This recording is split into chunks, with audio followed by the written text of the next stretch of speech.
Well, those are all very introverted tendencies, right? Listening more than they talk, trying to find solutions, building a relationship over time. So I think for people out there who are introverted and worried about, oh, can I really do this job that everyone tells me is more for extroverts? Well, yes, you can.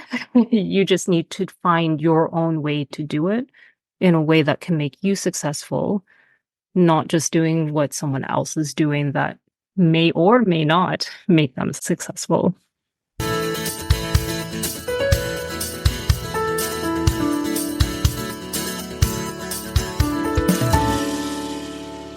Hello, and welcome to episode 169 of the Quiet and Strong podcast, especially for introverts. I'm your host, David Hall, and the creator of quietandstrong.com. This is a weekly podcast dedicated to understanding the strengths and needs of introverts. Introversion is not something to fix, but to be embraced. Normally, we'll air each episode on a Monday. Be sure to subscribe on your favorite platform. Leave a review or a rating. That would mean a lot to me. Tell a friend. Help get the word out there that introversion is a beautiful thing. Julianna Yau Yorgan is a former manager and director at one of Canada's largest P&C insurers. After thriving in her 20-year corporate career, she is now a professional coach, helping other introverts thrive in an extrovert's workplace without doing all the extrovert things. All right. Well, welcome to the Quiet and Strong podcast, Julianna. Julianna, it's so nice to have you on today. Thank you so much for having me, David. And we're going to get into the work you do and your podcast. I had the pleasure to be on your podcast, so it's great to have you on this one. So tell us about first your journey. You're an introvert, and now you're coaching other introverts. Yeah. So I think, unlike a lot of introverts, I didn't really have an aha moment of, hey, I'm an introvert. Growing up, I was always told I was quite on the quiet side, or that I was like an old soul. And that was just who I was, never really thought much about it. And it wasn't even until I got into leadership that it was a topic that I even thought about. It really came across when I was having conversations with other leaders, when we were talking about performance of certain people, comparing, oh, well, Sally's doing really well, but what about Jill or whoever else? And all of the standard things that you would expect would come up, like this person is too quiet, they don't ask enough questions, they don't volunteer enough. And I always challenge that because it was never something that was linked back to their actual performance. And I just thought it was really interesting that they saw it that way. And then later on in my career as a leader, I also had a lot of people come up to me and ask me about moving into leadership themselves, but they said, oh, I'm introverted. I don't know if that's really going to work for me. I'm like, well, I'm introverted. I think I'm doing just fine. And they were always surprised because I was out there doing presentations and meeting with vendors and stakeholders and things like that. So it wasn't until I was in that position of leadership where I was just naturally leading the way I thought I should be as a leader, and talking to other people who had a very different view on what a leader was, what a good employee was, that it kind of came up in my mind that, hey, there's this introversion thing that I always just took for granted. I just thought that's who I was, that other people don't see it that way. And they actually see it as a weakness, not a strength. So this is well into your career. You're having these thoughts. Exactly. Yeah, it was, gosh, I would have been in my career for 15, 16 years before I even thought about introversion in the workplace. Okay. Yeah. When did you become aware of what an introvert was? Um, Again, I don't think there was like a specific moment, but I do know that when I was reading Quiet by Susan Cain, it was something that really kind of stuck in my mind, because up until that point, I think I knew what introversion was. I knew that there were people who were louder, people who were quieter, people who preferred groups and large events, and other people who preferred smaller groups and one-on-one interactions. I read that book as part of helping someone else who was always seen as very quiet to kind of get some insights that I could then pass along. And again, reading that book, I was like, wow, I didn't actually realize that there was this whole topic of introversion and how different everybody saw introversion, whether they were introverted or not. And that anywhere from, I think, what is it, 30 to 60% of the population is introverted. So why are we so fascinated with extroverted energies being the holy grail of how you are supposed to be? Yeah, yeah. I say it's about 50%. And I did a presentation to HR professionals, and I did a little poll, and it was 61%. So it's interesting. So how did Mhm. that, reading Susan Cain's book or other thoughts that you had, how'd that change things for you while you still working in your previous career? Yeah, I think because I'm not necessarily a shy introvert, I can be quite outspoken and very stubborn. Yeah. I I kind of made it my own little personal mission to combat that where I could, whether that was one-on-one with people who were introverts who didn't believe in themselves or didn't think they had what it took to do certain things or fill certain roles, or go toe to toe with those very extroverted leaders who insisted that their staff have to be a certain way. I even remember an offsite meeting where I don't remember the exact topic, but we were in this room and people were putting up their hands to talk about certain things, but it was always the same people who were putting up their hands. Right. And I'm sure you've been in that situation yourself. And one of the other leaders was really, I don't want to say egging on, but they were really pressing the group to say, okay, there's a lot of you who haven't spoken up yet. What do you like? Participate? Can you put up your hand, ask questions, respond to things? And I finally got really frustrated and said, look, I think there are a lot of people in this room who have something to say about this topic, but I don't think they feel comfortable with that, like with speaking up in this environment. I know because I used to be in that situation years ago, and you telling me that it's a safe space doesn't make it feel any safer. So Right. Yeah. maybe can we think about, is there another way they can participate after the meeting? Like, can we send out a survey? Can they speak with their individual managers one on one to still participate in this conversation, but not in this room with dozens of eyeballs looking at them? Right. Right. That's the thing, like with the 50% number, you said you were outspoken and stubborn, and I know a lot of outspoken introverts. And some have always been that way, Mhm. you know, and have always been confident. And the others can learn to be confident and outspoken when needed. And that's why I do my work, because I really think that you're not changing the introversion, but you sure can learn how to embrace it and get what you Yeah, want and speak up in that meeting. Or so my ideal is that you would speak up in the meeting, right? But you should be able to contribute afterward or in a different way if that's better. So, all of those things. But, even just asking for that, like, hey, can I contribute after that could take courage from someone too. absolutely. So, what have you discovered that it's a strength that you have because you're an introvert? I would say my power of observation. So, not necessarily listening skills, but reading a room, reading a group dynamic, because I don't personally need to be center stage.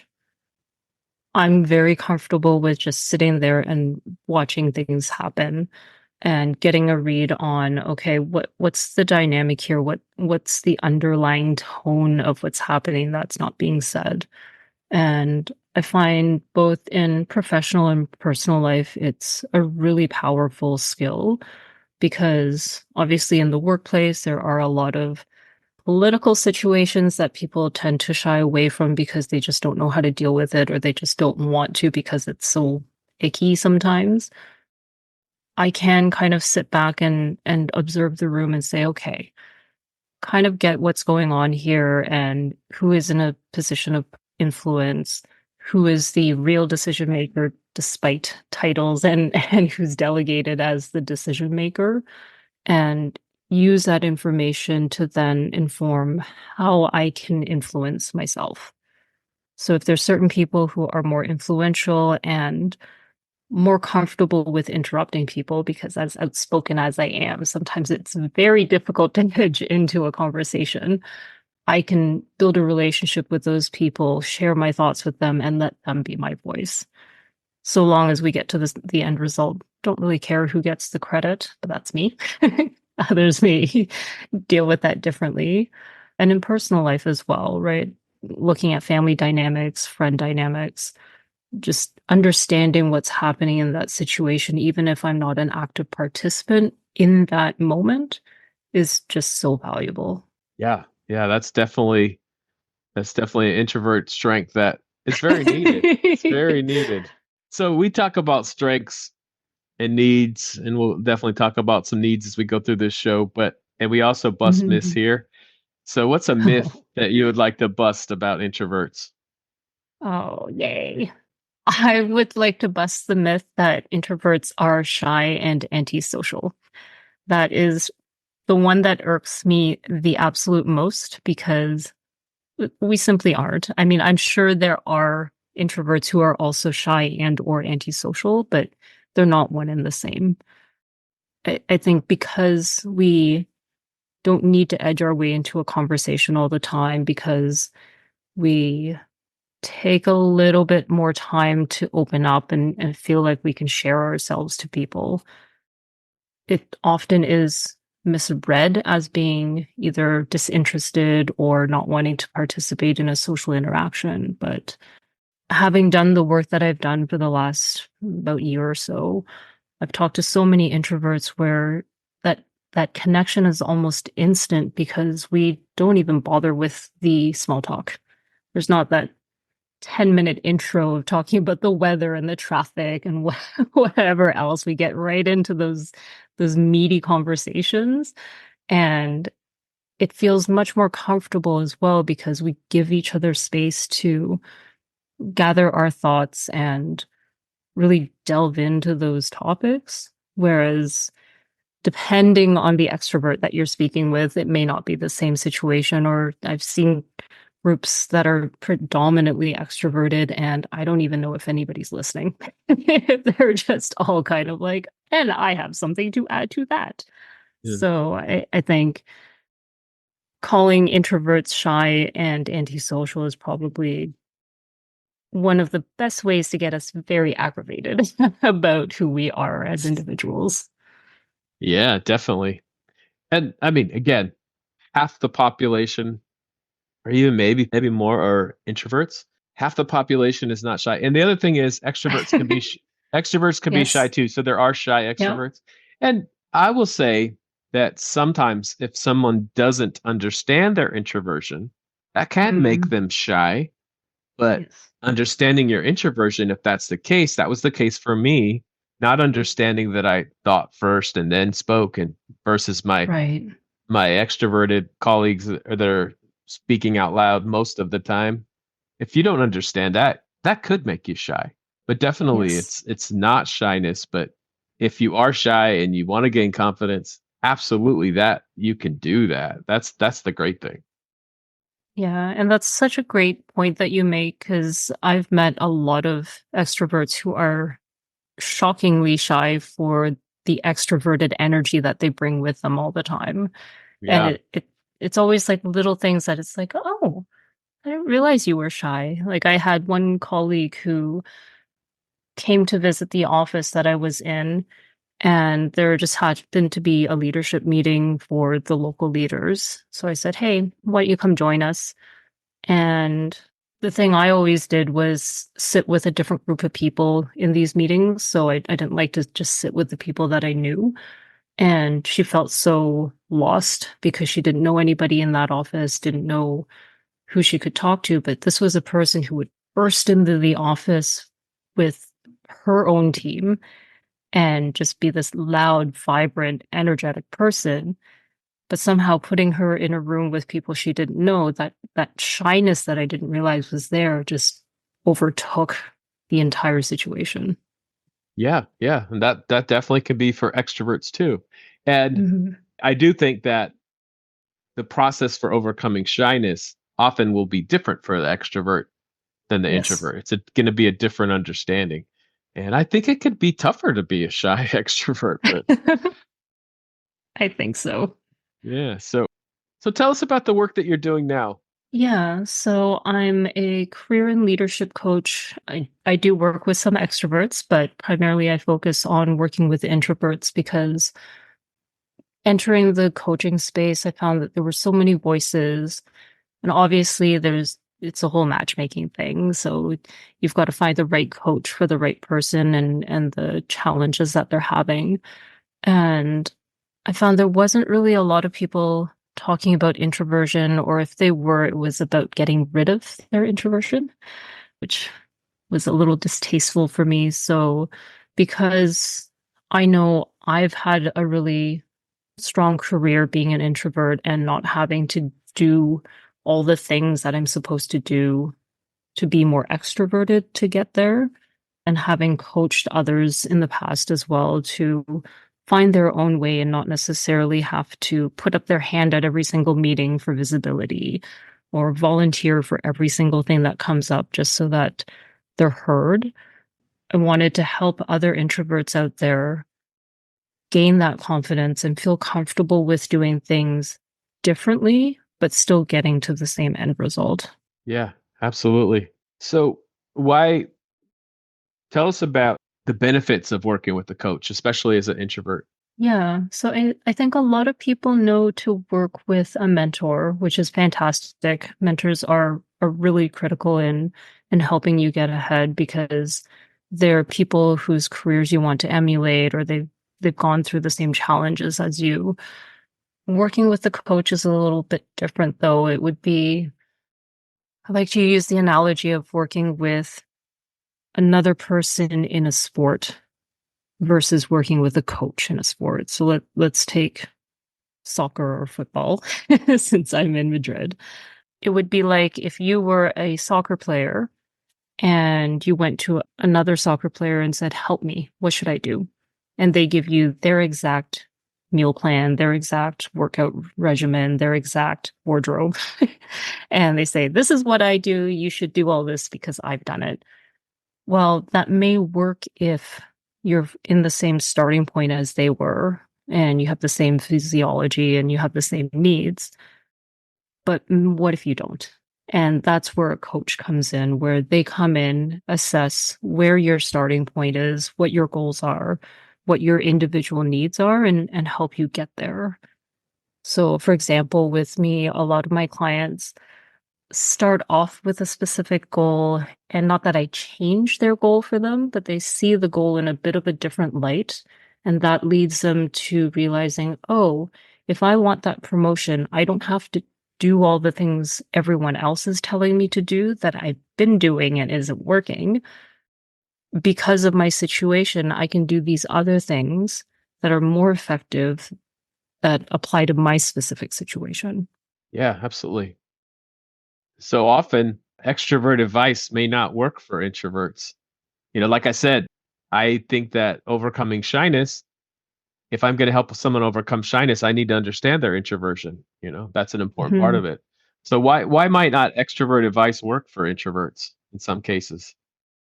Yeah, and I like that you say in some cases because I'm sure for some introverts, even just being a little bit more extroverted can help them and it goes a long way. But I think when the source of the problem isn't shyness, which people again just assume is the exact same thing as introversion, they're solving for the wrong problem.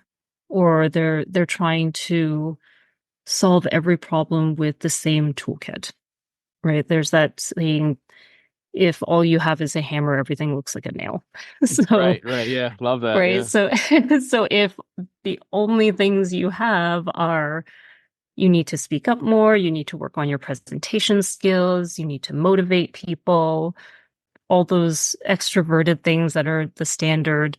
here, go do these things and you'll be better in your career. If that's all you know how to coach someone on, then it may not work if that's not the actual problem. Like I had someone who was trying to get promoted, and her boss said, you need to work on your communication skills. Had she had gone to someone else, they probably would have helped her with how to present in front of a large group, go to what are those things called? Toastmasters. Go to Toastmasters and get comfortable with speaking in front of people. Instead, what I did was talk to her about, okay, when your boss says this, what is it specifically that she's talking about? And we talked about it for a little bit, and it turns out it wasn't her public speaking skills. It was that her boss thought that she was too detailed when she was talking to her, and she felt she needed to be more concise to take on the role that she was targeting. So, had she gotten all these oratory skills, that wouldn't have actually helped with the fact that her boss thought she was just too wordy. So instead, what we did was targeted a plan for her that would demonstrate to her boss that she could take large amounts of information and condense it to very simplified, clear language and be able to meet that need for her. So Sounds great. I think, yeah, like I said, if she had gone to another coach or a coach that she was told, hey, you need to work on your communication. Okay, I'm going to go to a coach who's going to help me with my communication. That may be the wrong type of communication that she needs help with. So you got it, what the issue really was. Exactly. And Yeah. because she was also an introvert, it was comfortable for us to really dig in to figure out what that problem was before we put her plan together. Yeah. Is there another common workplace issue that introverts face and that you have a strategy for? Oh, that's a good question. I think a lot of the times the group conversations are really difficult for introverts. So beyond just the whole speaking up topic, a lot of the times introverts will take a lot of time to kind of formulate an opinion or a thought. But once they get it, they're like, oh my goodness, I want to share this with everyone. And like I mentioned, edging into that conversation can sometimes be really difficult for an introvert. I find in person actually the classic putting up your hand actually works really well. You may need to wait a little bit, but it's an easy way to signal that you have something to add. And it translates really well to virtual meetings because there's that little icon that you can click in most tools to actually virtually raise your hand, or even just typing in the chat, hey, I want to contribute, I have something to add, and then just waiting your turn. Of course, that does rely on having a really good facilitator for the meeting who's actually paying attention. But oftentimes I find that other people in those meetings who are engaged and looking for others who want to participate will speak on your behalf to make sure that you get that entry point into the conversation. Yeah, absolutely. And I don't like raising my hand, but the virtual meeting, I mean, when there's so many people that are trying to share something, that is a nice thing about virtual meetings that, yeah, you know what, I really need to say this. So, at least people know you're going to get your turn by raising your hand. So that is a nice benefit of the all the virtual meetings that we're in now. Yeah. Or even just putting the thought into the chat if the conversation's getting really active and heated. But depending on the group dynamic that you're in, I've been in some larger meetings where there's a whole conversation going on in the chat in tandem with the actual verbal conversation that's happening. Yeah, it can definitely be a problem. It is a good way, like it's kind of like raising your hand, but I mean at the same time it depends on if the person is paying attention to the chat, Exactly. if somebody is paying attention to the chat. So Yeah. yeah, definitely.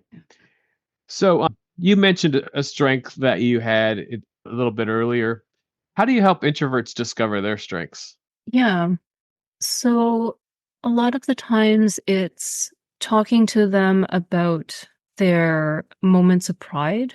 So introverts really struggle with talking about themselves. Either it's uncomfortable or something. I don't know. That is one topic that I haven't delved into enough, is why we're so uncomfortable talking about ourselves.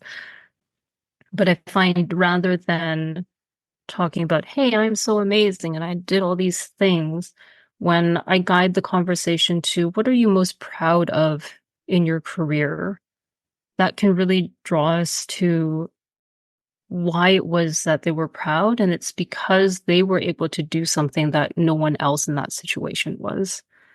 And that's usually what they're most proud of, is their contribution. And that contribution is their uniqueness, is their strength. For those of you who aren't in a position to work with a coach or don't want to, what I also find is really effective is just going to the people that you work with and asking them.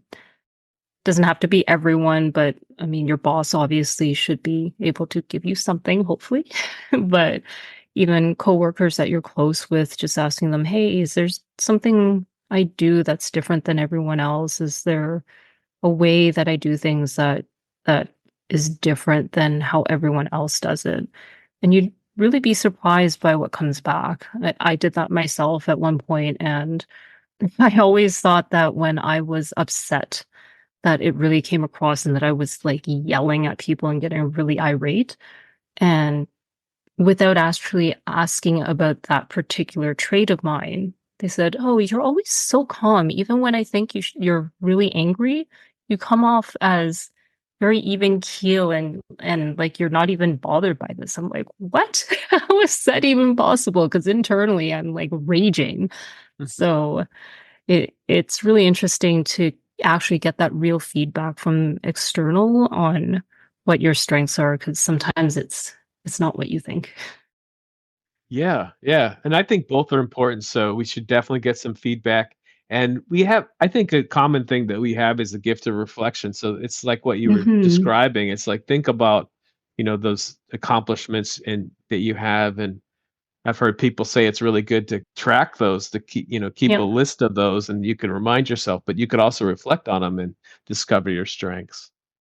Yeah.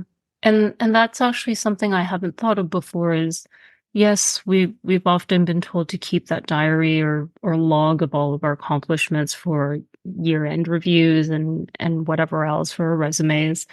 But looking at those and trying to see if there are similarities in the accomplishments that you've had can also help you kind of pinpoint what is that commonality that could be a strength of mine that I wasn't aware of. Yeah. And then how do introverts take these strengths and put them into a career path to find that job that they love? Yeah, I think the way I look at career pathing for introverts is a little bit different than most people. I think we're often expected to say, oh, because we're introverted, these skill sets are a better fit for certain roles. And I simply don't see it that way. May or may not be true. We are on the same page with that one. Good. So, Because I've talked to people who are like, oh, why is that person even in sales if they're introverted? Or why are they in leadership if they're introverted? I'm like, oh my goodness. No. Where it's you should be able to strive towards the career that you want, but figuring out what strengths that you have or can develop in a way that's natural to be able to do that job. So let's take sales, which is a very classically non-introverted career path. Most people think of salesmen as, or salespeople as the used car salesman. Somebody who's trying to sell you on a dream and a vision and upsell you on this car that is terrible, but you really don't want to buy, but you're going to be convinced that you're going to buy by the end of the conversation. And in a lot of sales psychology, it's actually known that those tactics are terrible. Either the person will come back and return the car or whatever they're being sold, or the sale will actually not go through, or something will happen that it could be just like a one-time sale and then you get bad mouthed all through the community.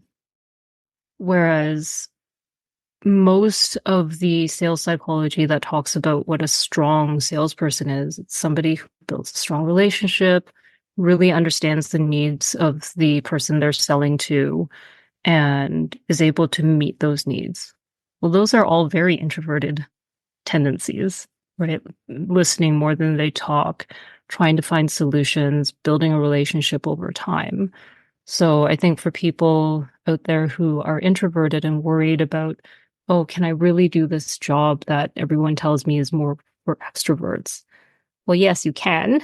You just need to find your own way to do it in a way that can make you successful, not just doing what someone else is doing that may or may not make them successful. Yeah, that's a really good example. And I'm with you. It's like introverts and extroverts, there's not particular jobs, you know? I will say, so I have no desire to be in sales. But if I was in sales, I could be very successful, but my strategies and my approach would probably look different than an extroverted colleague would. And that's the Yes, difference. It's the approach. We might succeed differently. The approach is going to look different. But in general, I don't think there's particular jobs for introverts or extroverts. There's definitely a lot of stereotypes out there. It's funny. Acting comes up a lot on this show, it does. and Yes. and there are probably more actors are introverts than not, or comedians. There's probably a lot more introverts, and people will say, no, they can't be an introvert. But it's just it. There's things that lend themselves to being a great actor as an introvert. Yeah. So it's just there's a lot of things that we still got to bust. Yes, absolutely. I don't remember the person, but there was some sort of performer recently who did an interview and said they were an introvert. I'm like, oh my God, I didn't know that. But not surprised that they could do the job, but just that even for myself as an introvert, sometimes I forget that there are a lot of performers out there who are introverted and they have their own way of doing things. Yeah, they have their own way to prepare. And Yeah, maybe, when the camera's not rolling, they're recharging and they have their different things they need to do. But yeah, there's definitely, for the most part, I don't think there's introvert and extrovert jobs. I just think the approach is going to look different. totally agree. And then how do you help people once they've identified the kind of job they want? How do you help them market their skills and get that job and make it through the interview process and all of that good stuff? Yeah, it really depends on the situation. I'll maybe break it down to the most common ones. Obviously, if you're applying for a role, your resume is going to speak on your behalf. So that's where I think introverts usually come out the strongest because we do put in the little bit of effort ahead of time to put that together. Again, talking about our own accomplishments is really challenging. So I work with them to figure out, okay, forget for a moment talking about how you got there, but let's start with the result and work our way back to, okay, this was the end result. This was where we started from. Let's fill in the middle what it was that you personally did to tie that together. And that becomes then their key points or key accomplishments for those roles to really sell to the employer or the recruiter so that they're like, oh wow, these are very tangible results. I want to talk to this person to see if they can bring that to our company as well. The interview, honestly, is a lot of practice.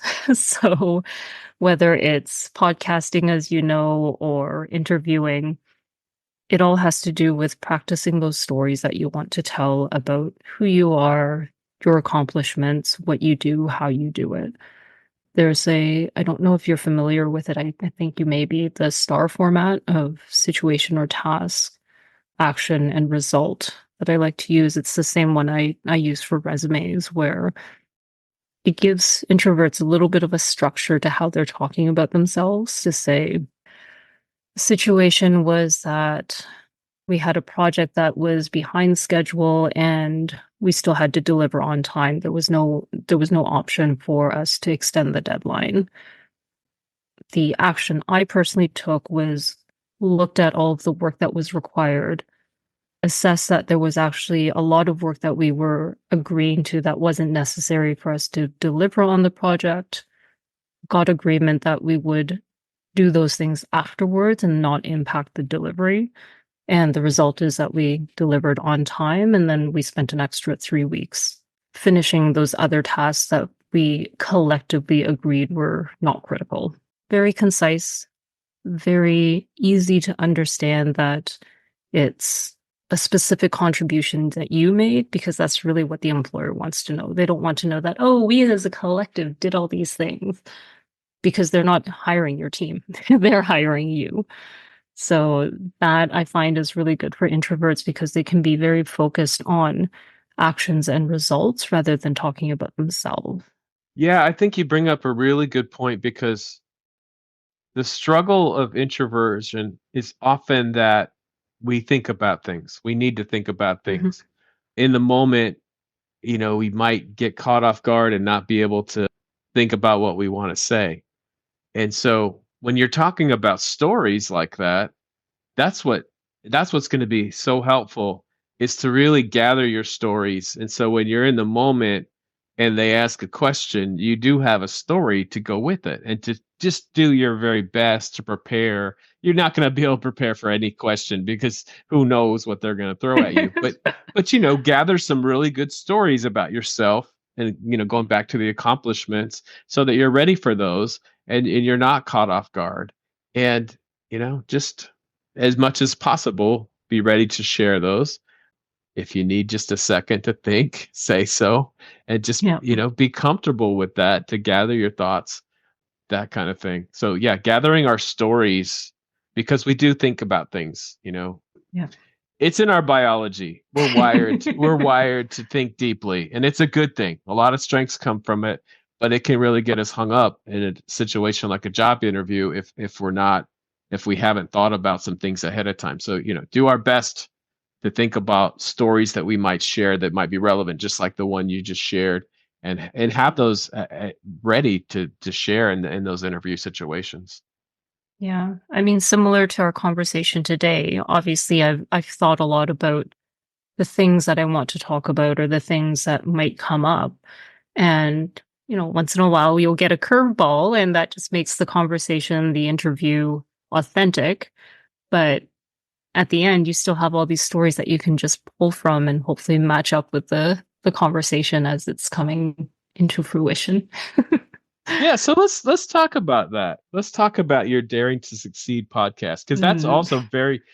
I think what we just talked about with the job interview is just relevant to so much of what we do as introverts, where we think first. It's an awesome strength that we have, but we can get hung up with it, and it comes with podcasting too. Like, yeah. here's a couple introverts podcasting. We're having a great time. We have a lot to say. We have a lot to share, but both of us thought about, what we might say ahead of time. Hmm. And, in our case, we've definitely given a lot of thought to introversion and careers, introversion and podcasting, introversion and public speaking. And so we are more ready, but there's definitely going to be some things where we're caught off guard. And this is really funny. I was just on someone's podcast, and they asked me what was a weakness of introversion. And I don't like to think of it in those Uh, terms. yeah. And I can't remember exactly what I said for something, but then I was like, there's something else I want to share. And it didn't come to me. Oh And no. and then afterward, I'm like, that's it. Being able to always think of that thing you want to say. And that was just so Yes. ironic that was the thing. So anyway, I still gave an answer, but there was additional answer I wanted to give that just didn't come to me. But that was it. That happens sometimes. So tell us It about your does. podcast. And I had the pleasure of being on it. And it's great to have you on today. But here's a couple introvert podcasters, and what made you want to start that? Yeah. So for my coaching practice, I started going live on LinkedIn audio events so that I'm not on camera. um, just to talk about introversion and give people the opportunity to join me and ask questions. And two things. One, LinkedIn doesn't automatically record them. Thank you. And two, a lot of people were coming back to me afterwards saying, hey, I really wanted to hear about that topic, but I had a conflict. And is there a recording? And because there wasn't, really the Daring to Succeed podcast was born out of logistical necessity, where I just thought, well, if there are all these people who want to actually hear the topic but can't join live, what's the easiest way for me to get that out there to them? And although podcasting is a lot of work, it was actually the easiest way for me to capture the conversations and make them available to people afterwards. And it's been a lot of fun. Like you said, I've had some guests on there, and I can always tell when it's a very strong introvert who's joining me as a guest because they'll thank me for the questions being sent ahead of time. I've had some really great feedback on the podcast as well, even though some introverts really like this long form content where it's more of a conversation. I enjoy them as a guest myself.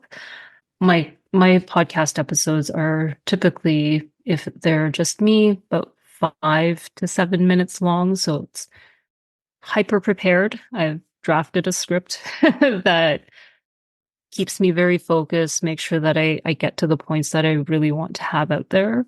And then for the guest episodes, we really get to the point with, what's one thing that you really want to speak to the audience about so that they can just take that 10-15 minutes out of their day to hear it. And if there's something else we want to talk about, like there's a few guests that I've talked to already about doing multiple episodes rather than having one long episode so that people can kind of just squeeze it into their day.